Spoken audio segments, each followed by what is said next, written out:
سریہ cement کے اس دور سے پہلے گھر کا سب سے اہم تعمیراتی جزو لکڑی تھی۔ انتہائی ٹھنڈے مقامات جیسے روس، یورپ وغیرہ میں لکڑی کے ان گھروں کی چوبی دیواروں اور بنیاد کے شیطروں کو لگانے سے پہلے ان کی سطح کو تھوڑا جلا دیا جاتا۔ اچھی بلی خوبصورت لکڑی کا چہرہ سیاہ کر کے یہ تعمیر شروع کرتے۔ برفانی ہوائیں روکنے کے لیے جوڑ جوڑ کر گنجان بستیاں بنانے والوں کا سب سے بڑا خوف شہر میں آگ لگنے کا تھا، اور عجیب بات ہے اس آگ کو روکنے کے لیے یہ لکڑی کو تھوڑا سا پہلے ہی جلا دیتے، کیونکہ جلی ہوئی سطح کی یہ لکڑی اب دوبارہ آگ جلدی نہیں پکڑتی تھی۔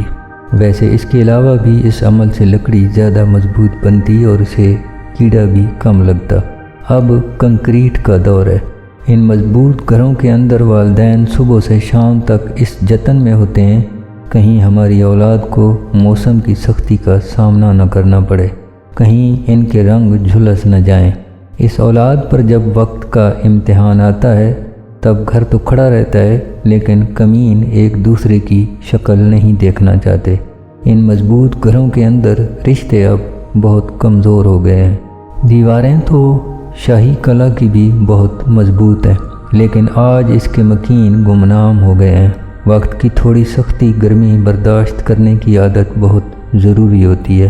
جس طرح جلی ہوئی سطح کی لکڑی پھر جلدی آگ نہیں پکڑتی اور مضبوط ہو جاتی ہے، ایسے ہی ان سختیوں سے نکلے انسان ہوتے ہیں۔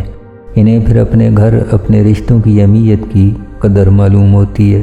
وہ جانتے ہیں کہ باہر جینا کتنا مشکل ہے، اس لیے رشتوں کو جوڑ کر رکھنا بہت اہم ہے۔ موسم تو بدل جاتے ہیں، ٹوٹے رشتے دوبارہ جوڑنا البتہ بہت مشکل ہو جاتا ہے۔